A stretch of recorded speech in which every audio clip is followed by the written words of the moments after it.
నంద్యాలలో డైవర్షన్ రాజకీయాలు జరుగుతున్నాయంటూ టీడీపీ నేత భూమా జగత్ విఖ్యాత్ రెడ్డి విమర్శలు చేశారు. వివాదాలను అడ్డుపెట్టుకుని శిల్పా కుటుంబం రాజకీయ లబ్ధి పొందారని చూస్తోందని ఆయన ఆరోపించారు. గతంలో చంద్రబాబు నాయుడు నంద్యాల పర్యటన రోజే అల్లు అర్జున్ను తీసుకువచ్చి వివాదం సృష్టించారని, ఇప్పుడు సీఎం చంద్రబాబు జిల్లా పర్యటనకు ముందు వైఎస్ఆర్ విగ్రహ ఆవిష్కరణ పేరుతో మరో కాంట్రవర్సీకి తెరలేపుతున్నారని వ్యాఖ్యానించారు. వైఎస్ఆర్ విగ్రహ ధ్వంసాన్ని టీడీపీ తీవ్రంగా ఖండించిందని, వైఎస్ఆర్ అంటే తమకు గౌరవం ఉందని భూమా జగత్ తెలిపారు. నమస్కారం తెలియజేసుకుంటున్నాను. మరి మనందరికీ బాగా అలవాటు వైసీపీ పార్టీ తరఫున వాళ్ళు ఏ విధంగా డైవర్షన్ పాలిటిక్స్ చేస్తారో గత కొన్ని సంవత్సరాలుగా మనం చూస్తూనే ఉన్నాం. వాళ్ళు అధికారంలో ఉన్నప్పుడైతేనేమి, ప్రతిపక్షంలో ఉన్నప్పుడైతేనేమి, ఈ డైవర్షన్ రాజకీయాలు అనేది కొత్త ఏం కాదు.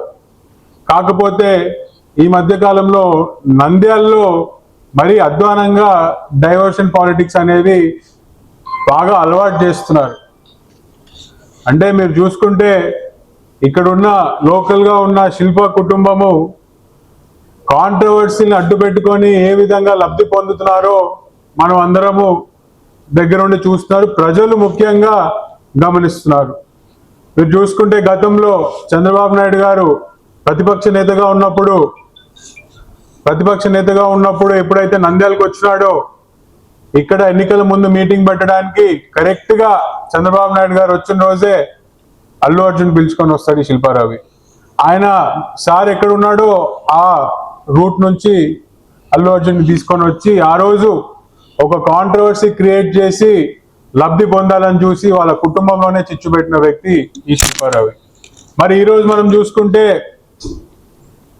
ఎల్లుండి జిల్లాకి ముఖ్యమంత్రి నారా చంద్రబాబు నాయుడు గారు వస్తున్నారు. ఏదో కాంట్రవర్సీ చేయాలా.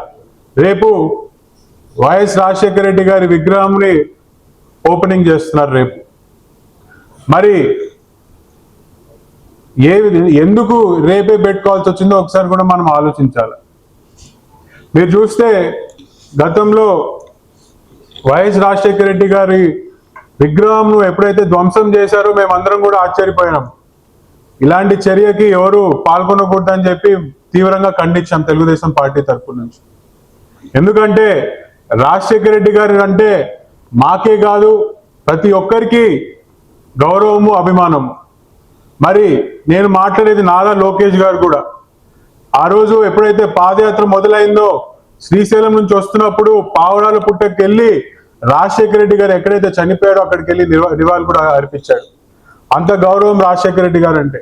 అలాంటి ఒక మహానాయకుడిది ఈరోజు ఒక స్టాచ్యూ ఇరగొట్టడం అంటే మాటలు కాదు. మేమందరం కూడా ఆశ్చర్యపోయినాం ఎవరు చేస్తారు ఇవన్నీ.